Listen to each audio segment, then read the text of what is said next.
السلام علیکم۔ امام حسین علیہ السلام پر پانی بند کرنے کے اہداف۔ منبع مربوط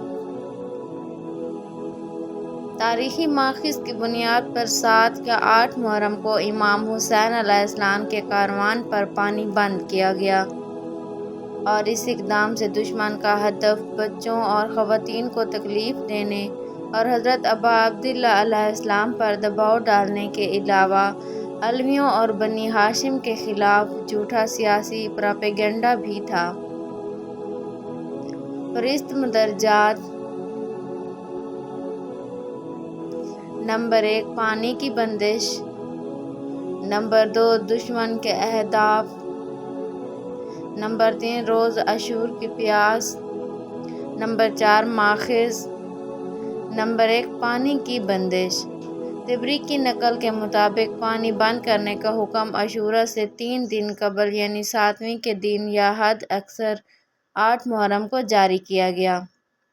نمبر 2 دشمن کے اہداف۔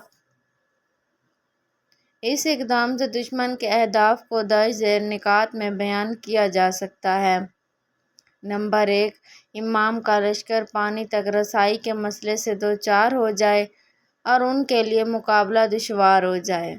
نمبر 2 اس حربے سے بچوں اور خواتین کو زیادہ سے زیادہ تکلیف پہنچائی جا سکتی تھی اور شاید دشمن کا یہ تصور تھا کہ اس طریقے سے امام علیہ السلام دباؤ کے باعث خود کو دشمن کے حوالے کر دیں گے، مگر ایسا نہیں ہوا۔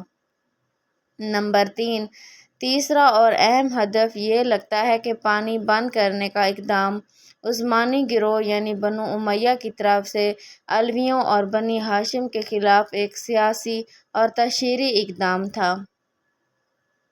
وہ چاہتے تھے کہ امام علی علیہ السلام پر عثمان کا پانی بند کرنے کی تہمت کا دوبارہ پراپیگنڈا کر کے اپنے دیرینہ خونوں کو زندہ کریں اور اپنے حامیوں کو جوش دلائیں۔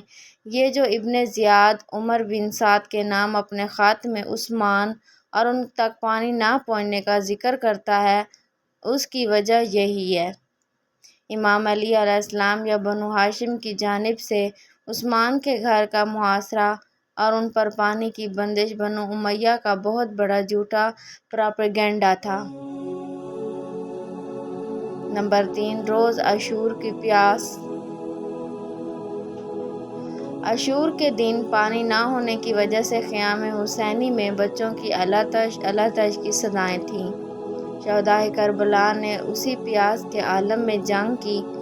واضح ہے کہ جنگ کی سختی اور زخم کھانے کے دوران پیاس کا غلبہ بہت زیادہ ہو جاتا ہے، مگر اس کے باوجود دشمن نے فرات کی طرف جانے والے تمام راستے بند کر رکھے تھے، حتیٰ کہ بچوں اور خواتین کے لیے بھی پانی میسر نہیں تھا۔